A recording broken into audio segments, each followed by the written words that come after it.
parejas de Puente Alto. Su propia pareja presentó una denuncia por presunta desgracia, pero el caso hoy tuvo un vuelco. En un sitio raso fueron encontrados restos de la mujer y quien fuera su conviviente confesó el femicidio y además descuartizamiento. En Aquí Somos Todos exigimos justicia para Doris.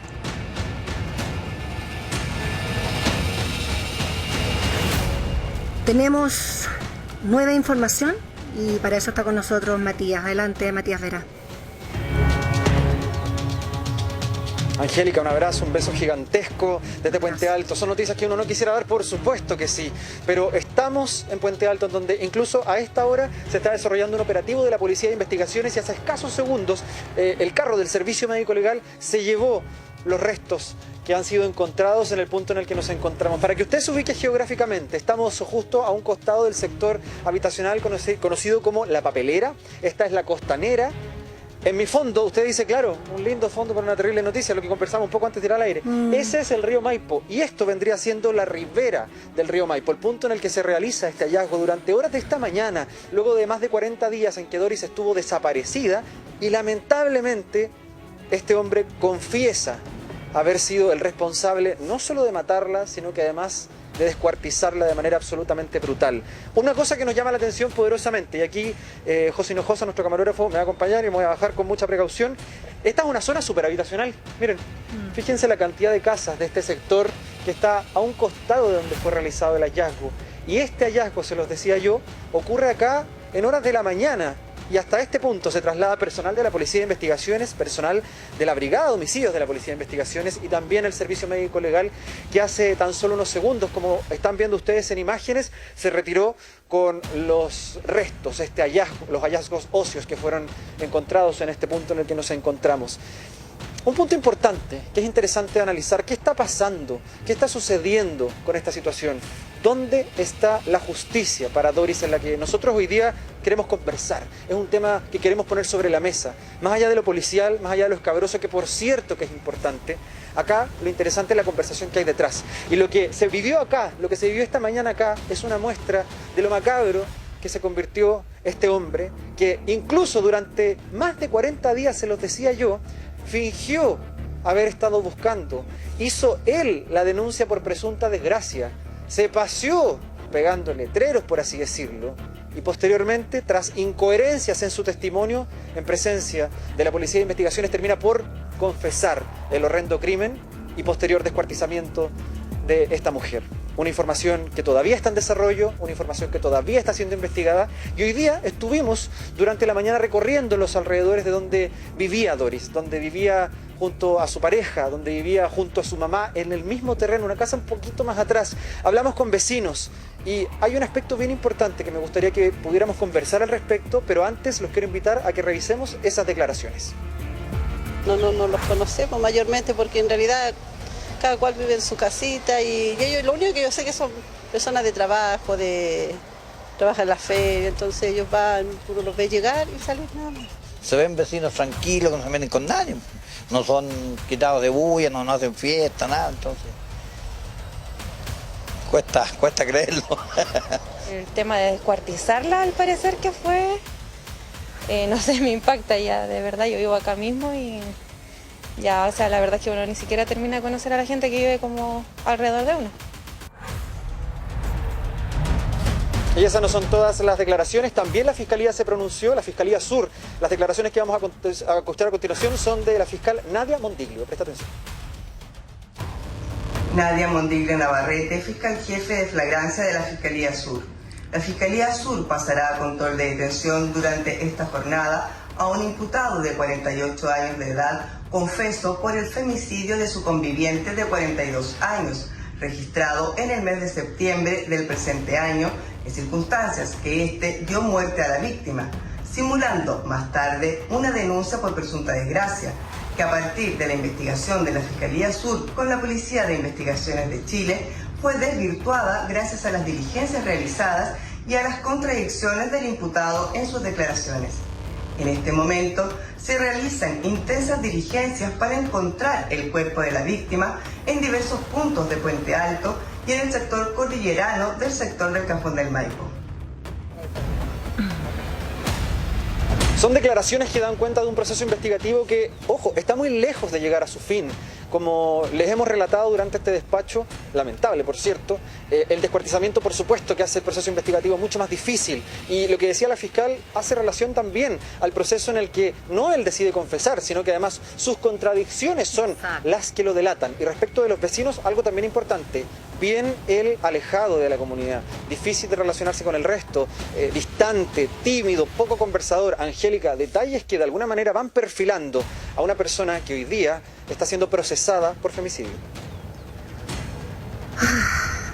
Mati, de verdad duele el corazón. Uno dice ni una más. Solo el 2020, 40 femicidios, cientos de intentos de femicidio. ¿Qué le está pasando al ser humano? Uno se lo cuestiona, ¿cómo detener esto? Queremos también aclarar el nombre de la víctima. Nos han dicho en este momento desde la PDI, es Carla. Le mandamos mucha fuerza a toda la familia de Carla, todas nuestras condolencias y a todas las personas que han vivido una situación como esta, y para eso estamos como programa, para poder entregar la máxima información y apoyo. Hoy estamos, gracias por estar con nosotros, con Daniel Sánchez, como siempre, nuestro psicólogo tan querido, y Macarena Venegas, abogada en la parte legal, que es tan importante uno saber cómo actuar. Muchas veces uno, ahí nos decían, era una persona tranquila, no se veía, cómo uno saber cómo actuar, cómo moverse. Maca, sería bueno saber qué pasa si yo me enfrento y me doy cuenta que hay violencia. Reconozco a mi pareja una violencia explícita. ¿A quién me dirijo? ¿Qué debo hacer realmente? Ay, Angélica, a ver, primero decirte que qué lamentable conocer esta historia, estos desenlaces, ¿no es cierto? Cuando la verdad que había una denuncia que era por presunta desgracia, donde entendíamos que había una buena fe de parte de esta pareja, de este conviviente de Carla, y finalmente descubrimos que en realidad la policía, gracias a su labor, finalmente acorrala la versión de este señor, de esta persona que está siendo ahora llevada a control de detención y que va a ser claramente imputado por el delito de femicidio. Qué ganas de saber también y qué importante van a ser las declaraciones de los familiares de Carla, de los vecinos de Carla, para entender en qué contexto, ¿no es cierto?, vivía ella. O sea, probablemente ella vivía inserta, ella tuvo 3 años de convivencia con este hombre y por lo tanto probablemente vivía en un ambiente de violencia intrafamiliar, violencia de género respecto de ella. Entonces, yo sé que desde el punto de vista de las denuncias no existió nunca de parte de ella una denuncia en contra de este hombre. Sin embargo, vemos que este desenlace tan triste quizás se podría haber evitado. Cuando tú me dices qué hacer, la verdad que yo creo que lo más difícil es para las mujeres es reconocer muchas veces cuando estamos frente a una situación de violencia, cuándo debemos actuar, cuándo tenemos que hacer stop o parar esa situación, cuándo tenemos que pedir ayuda, con qué redes de apoyo contamos. La verdad que el tema de la violencia de género es un tema muy, muy complejo y yo creo que hay algo súper importante y relevante que decir respecto a esto, las redes de apoyo, que las mujeres confíen en sus círculos cercanos, en sus familiares, en sus amigos, en sus vecinos, en alguien que puedan hablar, socializar esto, comentarlo, decir me está pasando esto, porque muchas veces lamentablemente esto parte del punto de vista psicológico, con un, ninguneando a la persona, denostándola con cierto, no sé, palabras, etcétera, pero la verdad que esto se puede transformar en algo mucho más grave y las mujeres somos las primeras llamadas a tomar conciencia. Vamos a seguir hablando con Daniel, de hecho, de este perfil psicológico de estos personajes y también, por supuesto, la víctima, cómo protegerse, pero antes vamos con Matías, que está con un importante testimonio que quiere compartir con nosotros. Mati. Sí, a ver, es importante entender que este caso se va desarrollando de distintas maneras y en la medida que se profundizan los antecedentes, vamos enterándonos de más cosas. Yo les quiero presentar y agradecerle, por supuesto, estar con nosotros a Olga González del Riego, ella es directora de Seguridad Pública de la Municipalidad de Puente Alto. Olga, muchas gracias por estar con nosotros y tengo que partir esta conversación preguntándole si tiene antecedentes respecto de este brutal crimen. Bueno, la verdad es que los antecedentes que tenemos son los mismos que maneja la prensa, en el sentido de que hubo una investigación por presunta desgracia. Finalmente, a raíz de las inconsistencias de las declaraciones del imputado actualmente, que es quien hace además la denuncia por presunta desgracia, se ven las inconsistencias y se determina que finalmente él fue el que mató a la víctima, la descuartizó y la repartió. A propósito del imputado, ¿tiene antecedentes? ¿Hay a lo mejor en esta relación antecedente de, por ejemplo, violencia intrafamiliar que dé cuenta de una relación conflictiva, de malos tratos o algo así? ¿Se maneja esa información? Mira, la verdad de las cosas es que es bien curioso este caso, porque ellos la denuncia por presunta desgracia la hacen en Maipú, siendo que viven en Puente Alto. Eso es como la primera cosa. La denuncia que hace el actual imputado. El actual imputado que lleva a los padres de la víctima a Maipú a hacer la denuncia por presunta desgracia.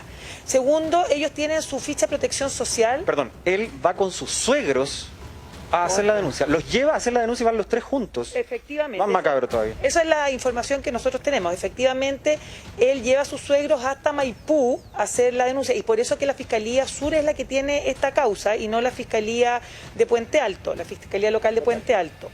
Los otros antecedentes que conocemos es que hay una causa por mediación en La Serena.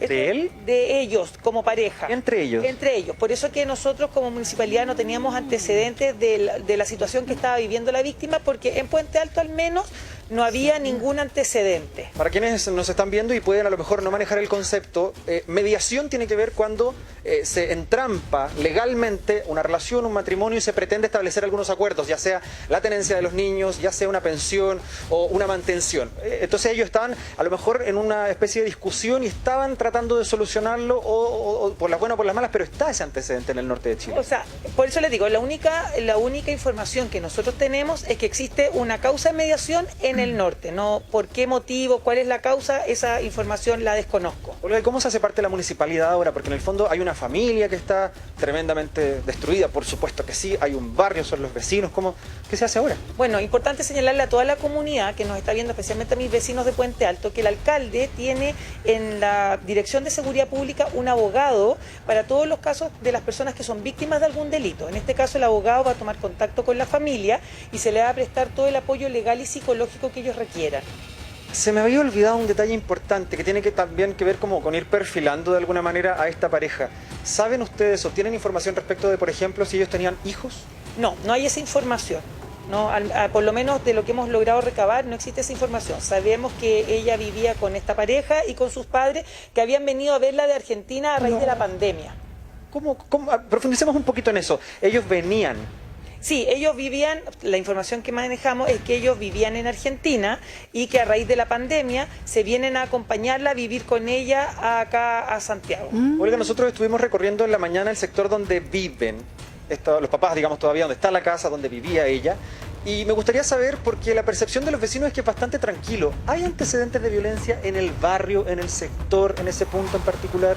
En relación a ellos no tenemos ninguna información. ¿Y otros antecedentes de violencia, digamos, más bien sociales, de pronto con vecinos o entre vecinos, alguna situación de conflicto, para ver si es que efectivamente nuestra percepción, que es de un barrio muy tranquilo, es correcta o no? O sea, lo que pasa es que el sector de Casas Viejas, donde ocurren estos hechos, es un sector más bien rural, muy tranquilo, en general muy apacible y bastante familiar.